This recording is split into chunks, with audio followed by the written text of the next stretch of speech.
នៅក្នុងពិភពលោកបច្ចុប្បន្នដែលពោរពេញទៅដោយភាពមិនប្រាកដប្រជាភាពតានតឹងផ្នែកភូមិសាស្ត្រនយោបាយនិងការប្រកួតប្រជែងសពាវុធកាន់តែខ្លាំងក្លាអំណាចដ៏គួរឲ្យព្រួយបារម្ភបំផុតរបស់មហាអំណាចនុយក្លេអ៊ែរនានាមិនមែនជាកងរថក្រោះរាប់ពាន់គ្រឿងដែលកំពុងចល័តលើដីឬយន្តហោះទម្លាក់គ្រាប់បែកយុទ្ធសាស្ត្រដែលហោះកាត់ផ្ទៃមេឃនោះឡើយផ្ទុយទៅវិញអាវុធដែលមានសមត្ថភាពបង្កការបំផ្លិចបំផ្លាញដ៏ធំធេងបំផុតមួយកំពុងលាក់ខ្លួនយ៉ាងស្ងៀមស្ងាត់នៅជ្រៅរាប់រយម៉ែត្រក្រោមផ្ទៃមហាសមុទ្រដ៏ងងឹតនោះគឺជានាវាមុជទឹកនុយក្លេអ៊ែរយុទ្ធសាស្ត្រមិនថាវាជារបស់ចក្រភពអង់គ្លេសបារាំងសហរដ្ឋអាមេរិកចិនឬរុស្ស៊ីនោះទេនាវាមុជទឹកប្រភេទនេះសុទ្ធតែជាសមិទ្ធផលកំពូលមួយនៃវិស្វកម្មនិងបច្ចេកវិទ្យាយោធាទំនើបផ្លាស់ទីពេលមួយទឹកជាង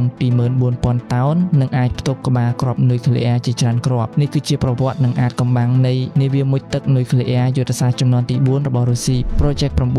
955 និង Project 955A Borei តើវាត្រូវបានសាងសង់ឡើងដោយរបៀបណាតើគម្រោងនេះធ្លាប់ឆ្លងកាត់ឧបសគ្គអ្វីខ្លះហើយហេតុអ្វីបានជានាវា Borei ត្រូវបានចាត់ទុកថាជាឆ្អឹងខ្នងដ៏សំខាន់នៃកម្លាំងនុយក្លេអ៊ែរយុទ្ធសាស្ត្រក្រោមទឹករបស់រុស្ស៊ីមុនពេលយើងចូលទៅកាន់រឿងរ៉ាវលម្អិតនិងការវិភាគផ្នែកបច្ចេកទេសប្រសិនបើបងប្អូនចូលចិត្តមាតិកាចំណេះដឹងអំពីយោធាប្រវត្តិសាស្ត្រសង្គ្រាមនិងបច្ចេកវិទ្យាសពាវុធទំនើបសូមចំណាយពេលត្រឹមតែ1នាទីជួយចុច like ចុច subscribe និងបើកកណ្ដឹងម្នាក់មួយផងដើម្បីកុំឲ្យខកខានវីដេអូថ្មីៗពីអ្នករៀនសូត្រជារៀងរាល់សប្តាហ៍ឥឡូវនេះសូមអញ្ជើញចូលទៅកាន់សាច់រឿងរបស់យើងទាំងអស់គ្នាដើម្បីយល់ច្បាស់អំពីប្រភពដើមនៃនាវាមុជទឹក Borei យើងត្រូវក្រឡេកទៅមើលកេរដំណែលពីចុងសម័យសង្គ្រាមត្រជាក់និងស្ថានភាពនៅដើមទសវត្សរ៍ឆ្នាំ 2000 នៅពេលនោះកម្លាំងនាវាមុជទឹកនុយក្លេអ៊ែរយុទ្ធសាស្ត្ររបស់រុស្ស៊ីពឹងផ្អែកយ៉ាងខ្លាំងលើនាវាមុជទឹកពីរម៉ូដែលសំខាន់ដែលត្រូវបានសាងសង់តាំងពីសម័យសហភាពសូវៀតម៉ូដែលទី1គឺ Project 667 BDRM Delfin ដែលអង្គការ NATO ស្គាល់ថាជា Delta War នាវាថ្នាក់នេះគឺជានាវាជើងចាស់នៃសម័យសង្គ្រាមត្រជាក់ដែលមានលក្ខណៈសម្គាល់ពិសេសគឺផ្នែកលយខ្ពស់នៅពីក្រោយប៉មបញ្ជាសម្រាប់ផ្ទុកស៊ីឡូមីស៊ីលប្លង់យុទ្ធសាស្ត្រនាវាថ្នាក់ Delfin ត្រូវបានផលិតសរុបចំនួន7គ្រឿងដោយការសាងសង់បានចាប់ផ្ដើមតាំងពីឆ្នាំ 1984 ចំណែកម៉ូដែលទី2គឺជានាវាមុជទឹកមួយក្នុងចំណោមនាវាដែលល្បីល្បាញបំផុតក្នុងប្រវត្តិសាស្ត្រយោធានោះគឺ Project 941 Akula ដែល NATO ហៅថា Typhoon នាវាមុជទឹក Typhoon មានទំហំធំនិងមានទម្ងន់ផ្លាស់ទីពេលមុជទឹករហូតដល់ប្រហែល 48000 តោនដែលធ្វើឲ្យវាក្លាយជានាវាមុជទឹកធំបំផុតមួយដែលមនុស្សជាតិធ្លាប់សាងសង់វាត្រូវបានបំពាក់ដោយស៊ីឡូបាញ់មីស៊ីលចំនួន20បំពង់ចន្លោះពីឆ្នាំ 1981 ដល់ឆ្នាំ 1989 នាវា Typhoon ចំនួន6គ្រឿងត្រូវបានសាងសង់ហើយវាបានក្លាយជានិមិត្តរូបដ៏សំខាន់មួយនៃកម្លាំងយោធាដែនសមុទ្ររបស់សហភាពសូវៀតប៉ុន្តែពេលវេលាបានផ្លាស់ប្ដូរនៅពេលឈានចូលសតវត្សទី21នាវាថ្នាក់ Delfin និង Typhoon បានចាប់ផ្ដើមបង្ហាញភាពចាស់នៃបច្ចេកវិទ្យាទាំងផ្នែកគ្រឿងយន្តប្រព័ន្ធម៉ាស៊ីននិងប្រព័ន្ធអេឡិចត្រូនិកសម្រាប់ Typhoon វិញទោះបីជាវាមានទំហំធំនិងសមត្ថភាពខ្លាំងក៏ដោយប៉ុន្តែការថែទាំនិងការដំណើរការរបស់វាត្រូវការចំណាយថវិកាខ្ពស់យ៉ាងខ្លាំងនាវាដែលនៅសេសសល់មិនអាចឆ្លើយតបទៅនឹងតម្រូវការយុទ្ធសាស្ត្រសម័យទំនើបបានយូរទៀតឡើយហើយដូច្នេះចាប់តាំងពីចុងទសវត្សរ៍ឆ្នាំ 1980 មកអ្នករចនានិងកងទ័ពជើងទឹកនៅសម័យនោះបានចាប់ផ្ដើមរៀបចំគម្រោងសម្រាប់នាវាមុជទឹកជំនាន់ថ្មីដែលមានទំហំសមស្របប្រសិទ្ធភាពខ្ពស់ស្ងាត់ជាងមុននិងអាចជំនួសនាវាជំនាន់ចាស់ទាំងនេះបានការរចនាដំបូងនៃនាវាមុជទឹកជំនាន់ថ្មីនេះត្រូវបានគិតគូរយ៉ាងហ្មត់ចត់វិស្វករមិនមានបំណងសាងសង់នាវាដែលមានទំហំធំមហិមាដូច Typhoon ម្ដងទៀតឡើយព្រោះការសាងសង់និងថែទាំនាវាធំដល់កម្រិតនោះត្រូវការចំណាយថវិកាយ៉ាងច្រើនផ្ទុយទៅវិញពួកគេចង់បង្កើតនាវាដែលមានទម្រង់និងទំហំប្រហាក់ប្រហែលនឹង Delfin ប៉ុន្តែប្រើប្រាស់បច្ចេកវិទ្យាទំនើបជាងមុននិងត្រូវបានរចនាឡើងសម្រាប់ប្រើជាមួយមីស៊ីលប្លង់ជំនាន់ថ្មីឈ្មោះ Bark គម្រោងនេះត្រូវបានប្រគល់ទៅឲ្យការិយាល័យរចនាវិស្វកម្មដែនសមុទ្រ Rubin នៅទីក្រុង Saint Petersburg ជាអ្នកស្រាវជ្រាវនិងរៀបចំប្លង់វាត្រូវបានកំណត់លេខកូដជាផ្លូវការថា Project 955A Borei ពី ពាក្យថាបូរេមានប្រភពមកពីឈ្មោះទេវតានៃខ្យល់ភាគខាងជើងក្នុងទេវកថាក្រិកចំណែកការសាងសង់ជាក់ស្ដែងត្រូវបានប្រគល់ទៅឲ្យរោងចក្រផលិតកប៉ាល់ដ៏ធំ Sevmestro នៅទីក្រុង Severodvinsk ជាប់ឆ្នេរសមុទ្រស Sevmestro មិនមែនជារោងចក្រផលិតកប៉ាល់ធម្មតានោះទេវាប្រៀបបាននឹងទីក្រុងឧស្សាហកម្មដ៏ធំមួយដែលមានវិស្វករកម្មករជំនាញនិងកម្លាំងពលកម្មប្រមាណ 30,000 នាក់រោងចក្រនេះមានសាលសាងសង់និងដំឡើងកប៉ាល់ដ៏ធំមួយដែលមានកម្ពស់ប្រហែល74ម៉ែត្របណ្ដោយ430ម៉ែត្រនិងទទឹង130ម៉ែត្រទំហំរបស់វាធំសម្បើមដល់ថ្នាក់ដែលអាចប្រៀបធៀបបាននឹងការដាក់ទីលានក្រហមឬ Red Square ទាំងមូលចូលទៅខាងក្នុងទីនេះក៏ជាកន្លែងសាងសង់នាវាមុជទឹកនុយក្លេអ៊ែរល្បីៗជាច្រើនរបស់រុស្ស៊ីផងដែរនាវាដំបូងនៃថ្នាក់បូរេត្រូវបានចាប់ផ្ដើមសាងសង់នៅរោងចក្រ Semas ក្នុងឆ្នាំ1996តាមផែនការដើមវាត្រូវបានរំពឹងថានឹងបញ្ចប់ការសាងសង់នៅឆ្នាំ2006ប៉ុន្តែការពិតជាក់ស្ដែងមិនបានដំណើរការដោយការគ្រោងទុកឡើយបន្ទាប់ពីការដួលរលំនៃសហភាពសូវៀតប្រទេសរុស្ស៊ីបានធ្លាក់ចូលក្នុងវិបត្តិសេដ្ឋកិច្ចយ៉ាងធ្ងន់ធ្ងរពេញមួយទសវត្សរ៍ឆ្នាំ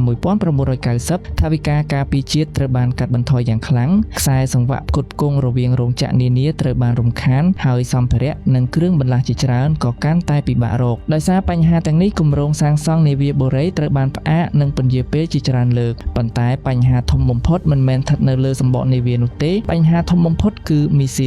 លយុទ្ធសាស្ត្រ Bark ដែលត្រូវបានគ្រោងសម្រាប់បំពាក់លើនាវាបូរេបានជួបបញ្ហាក្នុងការបាញ់សាកល្បងចំនួន3លើកជាប់ៗគ្នានៅចុងទសវត្សរ៍ឆ្នាំ1990ដោយសារបញ្ហាបច្ចេកទេសនៅតែមិនអាចដោះស្រាយបានក្រសួងការពារជាតិរុស្ស៊ីបានសម្រេចបញ្ឈប់គម្រោងមីស៊ីល Bark ទាំងស្រុងការសម្រេចចិត្តនេះបានធ្វើឲ្យគម្រោងបូរេប្រឈមនឹងបញ្ហាដ៏ធ្ងន់ធ្ងរព្រោះនាវាដែលកំពុងសាងសង់ត្រូវបានរចនាឡើងដើម្បីប្រើប្រាស់ជាមួយមីស៊ីល Bark តាំងពីដំបូងទីបំផុតរុស្ស៊ីបានសម្រេចបង្កើតមីស៊ីលចំនួនថ្មីមួយទៀតគឺ RSM-46 Bulava ឬកូដ SAM-M30 ដែលត្រូវបានអភិវឌ្ឍដោយផ្អែកលើបច្ចេកវិទ្យាដែលមានទំនាក់ទំនងនឹងមីស៊ីល Topol-M ដោយសារមីស៊ីល Bulava មានទំហំនិងលក្ខណៈខុសពី Bark វិស្វករនៃគម្រោងបូរេត្រូវកែប្រែប្លង់និងរចនាសម្ព័ន្ធផ្នែកខាងក្នុងរបស់នាវាឡើងវិញយ៉ាងច្រើនការកែប្រែនេះមិនមែនជារឿងងាយស្រួលនោះទេព្រោះគម្រោងនេះមានទំនាក់ទំនងជាមួយក្រុមហ៊ុនម៉ៅកាបន្តជាង 1000 ក្រុមហ៊ុននៅទូទាំងប្រទេសដើម្បីពន្លឿនការសាងសង់និងកាត់បន្ថយថ្លៃដើមវិស្វកររុស្ស៊ីបានប្រើប្រាស់វិធីសាស្ត្រមួយសម្រាប់នាវាមុជទឹកថ្នាក់បូរេចំនួនដំបូងចំនួន3គ្រឿងពួកគេបានយកផ្នែកសម្បកដែកថែបដែលសាងសង់រួចពីគម្រោងនាវាមុជទឹកវាយប្រហារ Project 971 Shukabi 1ឬ Akula Class ដែលត្រូវបានផ្អាកពីមុនមកកែច្នៃនិងផ្គុំបញ្ចូលក្នុងការសាងសង់វិធីសាស្ត្រនេះបានជួយសន្សំពេលវេលានិងកាត់បន្ថយការចំណាយបានមួយផ្នែកបន្ទាប់ពីឆ្លងកាត់ការលំបាកនិងការពន្យាពេលអស់ជាច្រើនឆ្នាំនាវាដំបូងគឺ Yuri Dolgoruki ត្រូវបានដាក់ចុះទឹកជាផ្លូវការនៅឆ្នាំ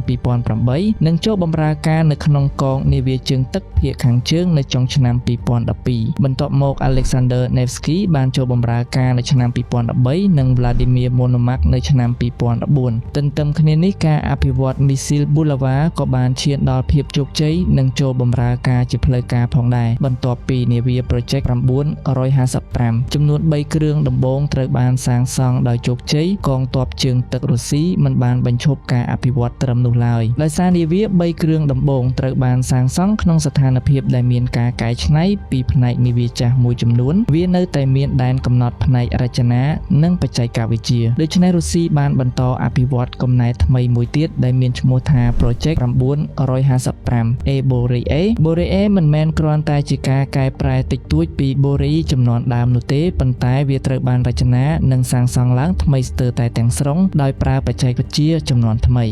1. រូបរាងកាន់តែរលោង Hydrodynamic Optimization នៅលើ Boreae ផ្នែកលយខ្ពស់នៅពីក្រោយប៉មបញ្ជាត្រូវបានកាត់បន្ថយយ៉ាងច្រើនស៊ីឡូបាញ់មីស៊ីលត្រូវបានរួមបញ្ចូលចូលក្នុងទម្រង់ដងខ្លួននាវាឲ្យកាន់តែរលូនការរចនានេះជួយកាត់បន្ថយភាពធន់របស់ទឹកពេលនាវាធ្វើដំណើរនិងអាចជួយកាត់បន្ថយសញ្ញាសំឡេងរបស់នាវាផងដែរ 2. ការរចនាប៉មបញ្ជាថ្មី Sail Redesign ប៉មបញ្ជាផ្នែកខាងលើឬ Sail ត្រូវបានរចនាឡើងវិញឲ្យមានទម្រង់សមស្របនិងរលូនជាងមុនដើម្បីជួយឲ្យលំហូរទឹកឆ្លងកាត់ដងខ្លួននាវាបានកាន់តែប្រសើរ 3ប្រព័ន្ធអេឡិចត្រូនិកនិងប្រព័ន្ធបញ្ជាចំនួនថ្មីប្រព័ន្ធទំនាក់ទំនងប្រព័ន្ធបញ្ជាការប្រយុទ្ធនិងប្រព័ន្ធគ្រប់គ្រងសពាវុធត្រូវបានកែលម្អនិងធ្វើ Digital លុបនីយកម្មដើម្បីបង្កើនល្បឿននៃការបញ្ជានិងការឆ្លើយតបក្នុងពេលប្រតិបត្តិការនាវាថ្នាក់នេះអាចបន្តដើរតួនាទីសំខាន់រហូតដល់ប្រហែលឆ្នាំ